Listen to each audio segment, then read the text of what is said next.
Okay, I've I've been thinking about what to say along these lines for a long time, and I still don't really know what I'm going to say right now. But I think one of the great honors that I've had and privileges is just being able to be close with Riley in the last few years and to have them share with me and have a lot of good talks and to maybe have a bit closer perspective on a lot of their struggles and a lot of their fears and worries and a lot of their psychosis and delusions and grandeur and everything that was encapsulated within them and encapsulated within their mental illness struggles. But I think one thing that's really hard, especially Riley just loved so many people through their life, and so many people loved Riley. And I know this is just such a huge shock for so many people who didn't have the pleasure and the privilege of being close to them in these few years, and a lot of that is due to their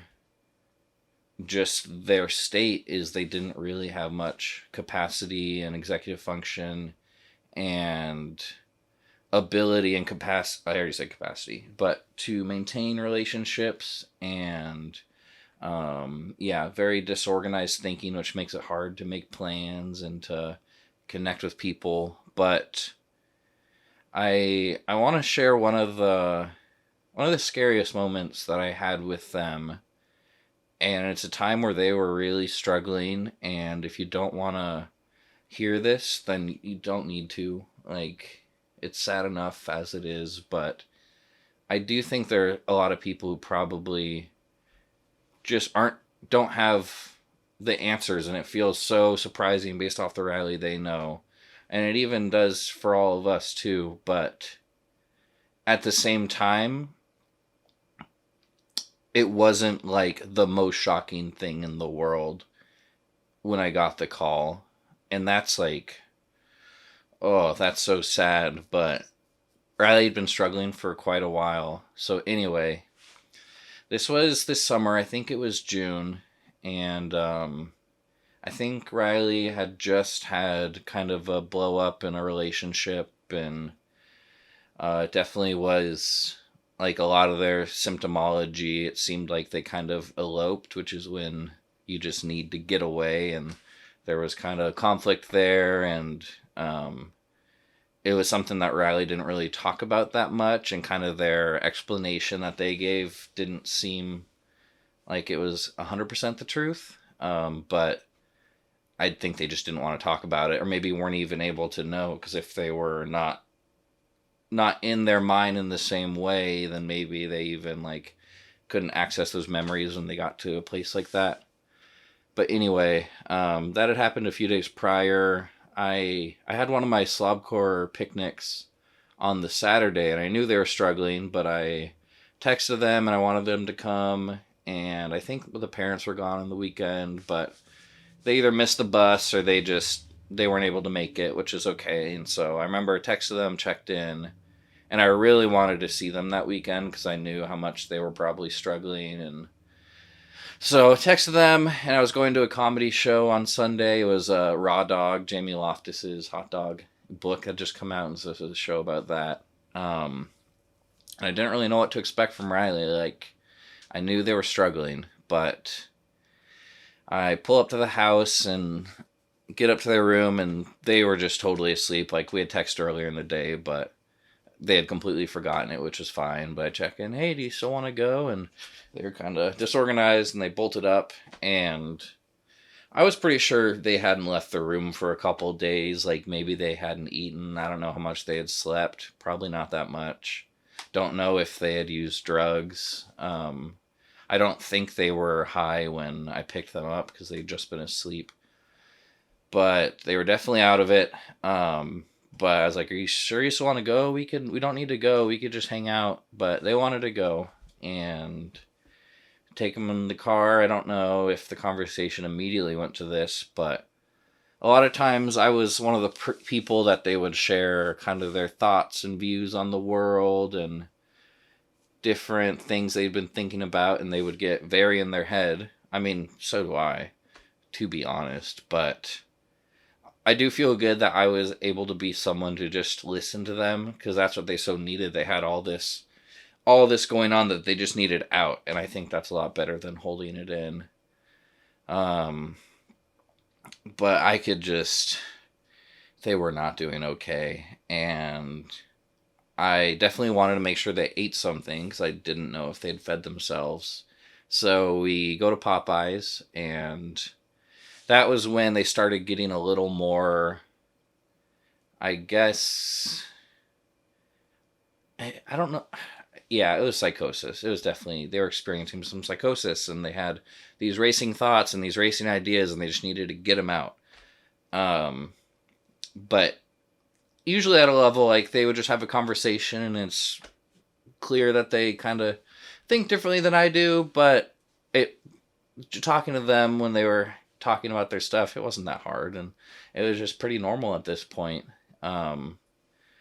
But when we were in the drive-thru at Popeyes, it had got to a point where it was clear how scared they were, and they had all this shame and guilt and all this like pure terror. And I have panic disorder. I get panic attacks. I'm the one in the last 2 years that actually thought I was dying and called 911 when I had COVID and had a really bad panic attack. But that's just, I'm the cautious, anxious one, I guess. Um, but yeah, it was really hard because they would like say these things and then, oh, and like really feel bad and like, oh, I shouldn't have said that almost. But then like, I would be like, no, it's okay. Like, don't feel bad. Just tell me what you're thinking. But the thoughts were so fast and they were so scary, and I won't go into details, but it was things like scared for their life and scared of like basically like CIA and stuff, and common tropes that you see when people are experiencing intense paranoia and maybe like schizoaffective, schizophrenia type symptoms. But it was just, had been so gripping them, and I think they basically hadn't eaten. I don't know how much they had slept, but just been completely in their head. But unfortunately, they would have all these big thoughts and think everything, but then take it upon themselves and feel guilt for all the bad things in the world and feel responsible for all the evil. And I think partially that was because they did have some like magical thinking and thinking that they could use telepathy and connect with people, and sometimes it would be good, but when you believe that you have that power and that telepathy, then it kind of goes into the thing, well, like, if I have that power, then if I'm not stopping the evil people, then evil's happening. It's kind of on me. And because of the way their brain was working, like, just all the sadness and all the hate and all the sorrow, like, they put it on their own shoulders. And it was just really hard to see that.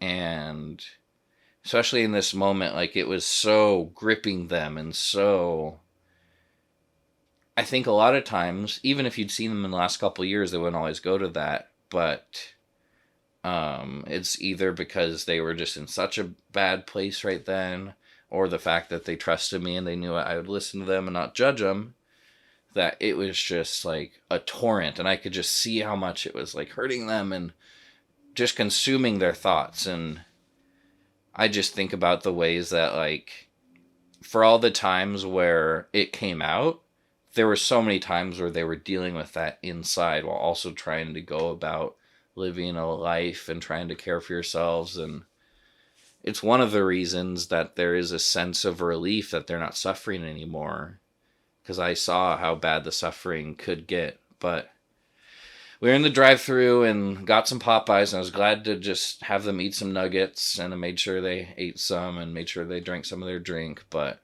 I was like, I don't think we can go to the show. And at this point, like, I was even saying, I think you're experiencing psychosis. You seem really distressed. Like, we don't need to go to the show. Are you feeling good? And I was like, we probably should go in to Unity. That's the mental health hospital in Portland. And so I was like, do you need any help? Like, do you think we should go to Unity? But they're like, no, no, no, no, I'm fine, I'm fine, I'm fine. And that's was their response for a lot of ways, and they felt like they could handle everything themselves. Fortunately, that's not the case, but it's also they're an adult and they have autonomy, and they, yeah, um, to get help, you really need to want to get it and to engage. And there would be times where they'd want help or go to rehab or schedule appointments, and sometimes they did it, but then so quickly they could just be like, "No, I'm fine. No, I'm fine." Um, but I was like, I don't know how this show's gonna go. You seem very out of it, but they insisted, and I was like, okay, but we can leave whenever. Making sure they knew is all right, but go to the show, and even we get in the theater, and even then they're still kind of going, and their thoughts would go, and they'd say something that they really believed and that they're angry about. And at this point, we're like sitting in this theater and near a lot of people, and it was really stressful because some of the things they were saying were like intense and really scary and really disorganized and really out there. But I was just like able to put my hand on their shoulder and be like, "It's okay, it's okay. Like, I listen to you. We can talk about this later, but let's just watch the show." And they appreciated that, and they were glad, and they just said that they were feeling really scared and that it was nice to be held. And so I actually, for the whole show, like, I had my arm around their shoulder and we were holding hands with the other, and that just felt really good to do. And I could feel all that tension and all that fear and all that anger and all that worry like in their body. But they were able to relax a little bit, and I was shitting bricks. Like, I was so nervous, and I was just so worried for them. And I was like, what do they need? Like, what can I do? But just holding them and just knowing how much they appreciated it, and they were laughing, they enjoyed the show, even though afterwards, like, they didn't really remember much that had happened, but that's all right. But it was really, really a lot. But they were feeling a lot better after the show, and I made sure to check in, like, are you feeling okay? Are you safe? Are you suicidal? And they weren't, and they were always able to ask for help when they needed it. Um, but man, it was really terrifying, and that's one of the reasons why, for me and all of us family and people who were maybe closer to it and able to provide them support, like, it's really complicated because it was so above what a normal brother needs to do to help their sibling. But that's the way it is. And unfortunately, yeah, I hope, and I know that they felt supported and they felt loved in that moment. But I hope that maybe helps. It's maybe hard to hear, but yeah, hopefully for you, if you're still, why did this happen? And like, what were they struggling with so much? Like, that's kind of a lot of it. And being in their mind could be very painful for them and very, very hard.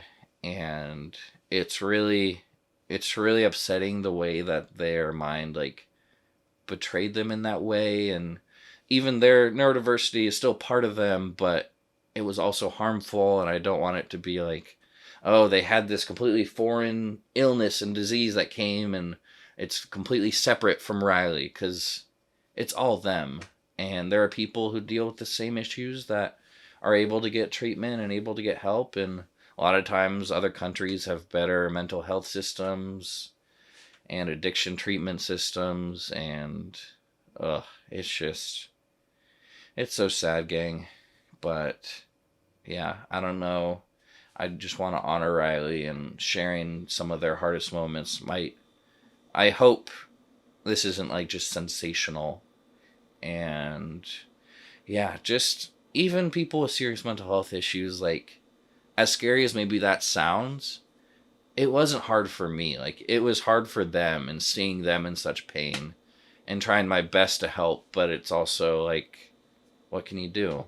Um, But the main thing is just to be there for people and to listen and to offer support. And if someone's struggling, even say that and let them know, hey, I think you're struggling. Can I help? Because I think a lot of people, when you deal with someone like that, you just want to, oh, I don't know what to do, so I'm going to not think about it or ignore it. And I am really glad that me and all the family stayed engaged with them, and we were able to stay pretty cohesive, and each provided our different level of support and a different kind of support. But I do know that they felt the love and they felt cared for. But, ugh, this is so sad.